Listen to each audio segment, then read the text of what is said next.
Cuando comparts tus planes demasiado pronto, los expones a un mundo que no siempre es amable ni comprensivo. Los proyectos, antes de hacerse realidad, son fragiles. Todavía no tienen estructura, todavía no han desarrollado la fuerza necesaria para resistir la crítica, la duda o la opinión ajena.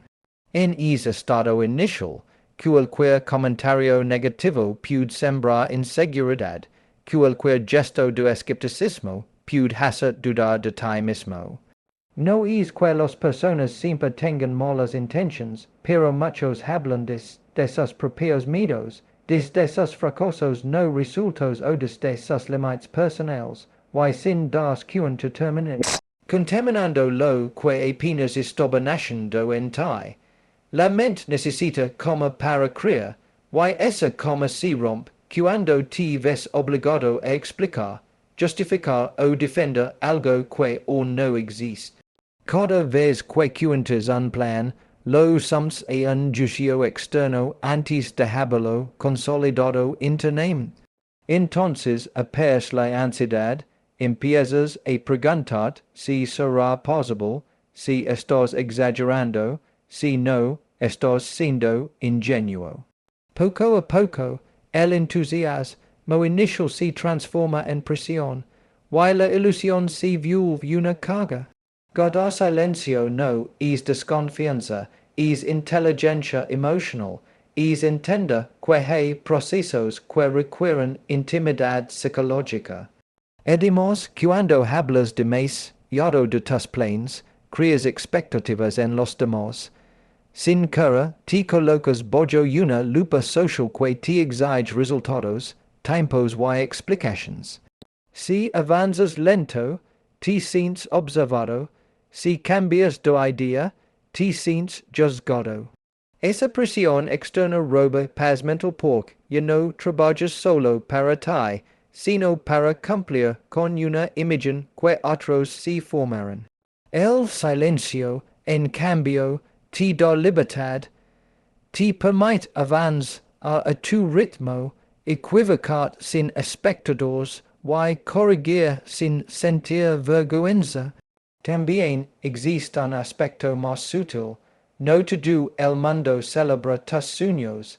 Algunas personas, incluso cercanas, pueden sentir envidia, comparación o amenaza cuando escuchan tus planes. No porque seas arrogante, sino porque tu crecimiento confronta sus propias renuncias. Proteger tus proyectos es proteger tu energía emocional. Cuando el plan ya es sólido, cuando ya camina por sí solo, entonces habla, no duel. Pero antes de eso, la discreción es una forma profunda de autocuidado y una de las decisiones más sabias para preservar la paz mental. Los heridas emocionales son experiencias íntimas que dejan huellas profundas en la forma en que te ves a ti mismo y en cómo te relacionas con los demás.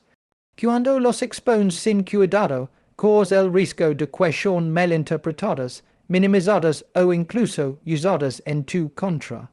No todo el mundo sabe escuchar con respeto, ni tiene la madurez emocional para sostener el dolor ajeno. A veces, al compartir una herida, esperas comprensión y recibes consejos vacíos, juicios disfrazados de preocupación o comparaciones que invalidan lo que sentiste. Es choque genera más daño que alivio. Habla de tu dolor con la persona equivocada, puede reabrir la herida una y otra vez. En lugar de sanar, revives la experiencia desde la mirada ajena, adaptando tu relato para que sea aceptable, explicable o comprensible para otros. Poco a poco, dejas de escuchar lo que tú sientes y empiezas a priorizar lo que los demás piensan de tu historia. La paz mental se pierde cuando tu sufrimiento deja de ser tuyo y se convierte en un tema social, opinable y debatable. Hey dolores que no necesitan ser explicados, solo cuidados. Además, existe una falsa creencia de que hablarlo todo siempre es sano. La expresión emocional es importante, pero la selección del oyente lo es aún más. Compartir no es lo mismo que exhibir. Sana no significa desnudarse emocionalmente ante cualquiera, sino elegir espacios seguros donde el respeto y la confidencialidad estén garantizados. Cuando no existe esa seguridad, el cuerpo se tensa, la mente se protege y la emoción no fluye. Se queda atrapada, generando más ansiedad y desconfianza. También es importante entender que algunas personas no quieren ayudar, sino sentir superiores, indispensables o informadas. Convertir tu herida en conversación les puede sabotar. Saber algo íntimo crea una asimetría que, en momentos de conflicto, puede ser utilizada como arma emocional. Proteger tu historia es una forma de preservar tu dignidad y tu equilibrio interno. El silencio, en estos casos, no es represión, es sabiduría emocional. Cuando eliges con quien compartir tu dolor, te cuidas. Cuando decides calar ante quien no puede sostenerlo, te respetas. La paz mental nace es discernimiento. Saber que tu vulnerabilidad es valiosa y que no debe ser entregada sin conciencia ni límites. Los actos de bondad tienen un valor profundo cuando nacen del deseo genuino de ayudar y no de la necesidad de ser vistos. Cuando haces algo bueno, y sientes el impulso inmediato de contarlo, muchas veces no estás compartiendo la acción, sino buscando confirmación externa. En ese momento, la motivación cambia de lugar, deja de estar en el otro y se instala en el ego. La mente se acostumbra rápidamente al aplauso y cuando no llega, aparece la frustración. Ese, lo que debía traer paz termina generando dependencia emocional. La bondad silenciosa, en cambio, fortalece la autoestima de una manera mucho más estable. Saber que hiciste lo correcto sin que nadie lo supiera crea una sensación interna de coherencia y dignidad. No necesitas testigos para sentirte valioso, porque el valor nace del acto en sí, no de la reacción que provoca. Esta forma de actuar libera a la mente de la constante comparación y del deseo de reconocimiento, dos grandes enemigos de la paz mental. Cuando no esperas nada a cambio, tampoco te decepcionas. Además, cuando anuncias tus buenas acciones, te expones a interpretaciones que no controlas. Algunos pueden pensar que presumes, otros que exageras, y otros que lo haces por interacutes. Incluso si no es cierto, esas lecturas externas afectan la tranquilidad interior. Empiezas a preguntarte cómo te ven, si te juzgan, si dudan de tus intenciones. El ruido mental aumenta y la serenidad disminuye. Guardar silencio te protege de ese desgaste innecesario. También existe un riesgo más sutil cuando la bondad se convierte en identidad pública, surge la presión de sostenerla siempre. Te sientes obligado a ser el que ayuda, el que da, el que está disponible, incluso cuando estás cansado o necesitas cuidar. Decir no se vuelve difícil, porque teams romper la imagen que otros construyen de ti. La paz mental se erosiona cuando tus acciones dejan de ser libres, y se vuelven exigencias externas. Hacer el bien en silencio te devuelve la libertad, te permite ayudar cuando quieres, como quieres y hasta donde puedes, sin cargar con expectativas ajenas. En esa discreción nace una calma profunda, porque no actúas para demostrar quién eres, sino para honrar lo que sientes. La información sobre el dinero tiene un peso emocional mucho mayor de lo que solimos admitir. Cuando otros conocen en detalle tu situación financiera, las relaciones empiezan a cambiar de forma casi imperceptible. Aparecen comparaciones silenciosas, expectativas no dichas y juicios que nadie verbaliza, pero que se sienten. Algunos pueden ver como alguien a quien pedir ayuda, otros como alguien a quien invitar, y otros como alguien a quien medir su propio valor. En cualquiera de los casos, tu tranquilidad interior se ve afectada, porque no te relacionas desde la naturalidad, sino desde una imagen que el dinero proyecta sobre ti. Habla abiertamente de ingresos, ahorros o deudas también te expone a prisiones innecesarias. Si a los ojos de otros estás bien, se asume que siempre puedes darmos, ayudarmos o asumir más responsabilidades. Si estás pasando por dificultades, corres el riesgo de ser etiquetado como irresponsable, fracasado o incapaz. El dinero, cuando se hace público, deja de ser un recurso personal y se convierte en un tema social que invita a opiniones que no pediste. Esa intromisión constante desgasta la paz mental y te obliga a justificar decisiones que solo te competen a ti. Existe además una carga psicológica importante cuando los demás saben de más, sobre tu economía, la sensación de estar observado. Cada gasto, cada decisión, cada cambio en tu estilo de vida puede ser interpretado, comentado o cuestionado. Empiezas a autocensurar, a explicar por qué compras algo o por qué no lo haces, a sentir culpa por disfrutar o vergüenza por limitar. La mente se llena de ruido, y la libertad interna se reduce. La discreción financiera no es secretismo ni falta de confianza, es autocuidado.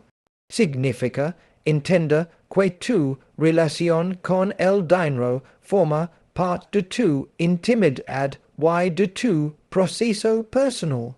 Mantenerla en reserva te permite tomar decisiones con mayor claridad, sin la interferencia emocional de las expectativas ajenas. Te da la tranquilidad de equivocar, registrar y aprender sin sentir expuesto. Cuando el dinero deja de ser tema de conversación, las relaciones se vuelven más auténticas. Ya no te acercan, and por lo que tienes ni te juzgan por lo que te falta. Esa simplicidad relacional aporta una calma profunda porque sabes que tu valor no está siendo medido por cifras, sino por tu presencia y tu manera de estar en el mundo. Muchas personas viven agitadas emocionalmente porque sienten que deben dar explicaciones constantes sobre su vida, sus decisiones y sus procesos personales. Explicar una y otra vez por qué actúas como actúas, por qué vas a cierto ritmo o por qué elegiste un camino distinto termina convirtiéndose en una carga invisible. No todo el mundo tiene derecho a conocer tus motivos, y no todo el mundo está dispuesto a comprenderlos. Cuando intentas que todos entiendan, sacrificas tu tranquilidad ad interior y te desconectas de tus propias necesidades. Cada vez que te justificas en exceso, envías un mensaje silencioso, que necesitas aprobación para existir como eres. Esa necesidad abre la puerta a la culpa y a la inseguridad. Empiezas a revisar mentalmente tus decisiones, no para ver si te hacen bien, sino para evaluar si serán aceptadas por otros. La mente si llena de dudas innecesarias, y la paz mental si diluye. Vivir explic, andot, is vivir en defensa, y nadie puede estar en calma cuando siente que siempre debe defender su vida. Además, muchas personas no preguntan por interés genuino, sino por curiosidad, control o comparación. Al compartir tus luchas personales con quien no puede sostenerlas, te expones a consejos no solicitados, críticas encubiertas o expectativas ajenas. Lo que comenzó como una conversación termina siendo una evaluación. En ese punto, tu experiencia deja de ser tuya y se convierte en un tema opinable, algo que otros creen tener derecho a corregir o dirigir. Esa invasión psicológica desgasta profundamente. Aprender a calar no significa serás ni volverás frío, sino reconocer que la intimidad emocional necesita límites claros. Hay procesos que se viven mejor en silencio, porque el silencio protege la concentración, la dignidad y el ritmo interno. Cuando no explicas cada paso, te permites avanzar sin presión, cambiar de opinión sin culpa y detenerte sin sentirte observado. Esa libertad mental es esencial para el equilibrio emocional. También hay una gran diferencia entre compartir y descarga. Compartir implica elección, descarga implica descontrol. Cuando eliges cuidadosamente que contar y a quien, recuperas el poder sobre tu historia. Dejas de regalar tu energía emocional y empiezas a administrarla con conciencia. En ese acto de selección nace una coma profunda, porque no vives para ser entendido por todos, sino para ser coger contigo mismo. El crecimiento personal y emocional es un proceso íntimo que no necesita validación externa para tener valor. A menudo sentimos la tentación de compartir cada logro, cada avance o cada cambio en nuestra manera de pensar, como si la aprobación de otros fuera la medida de nuestro progreso. Sin embargo, muchas veces quienes escuchan no celebran, sino que comparan, critican o incluso sienten incomodidad ante tu transformación. Esa reacción puede generar frustración, inseguridad y la sensación de que tu evolución no es suficiente, cuando en realidad está avanzando a su propio ritmo. Aprender a mantener en reserva tu crecimiento te permite desarrollar sin interferencias externas y en completa libertad. Cuando buscamos aprobación, cedimos parte de nuestro poder interno.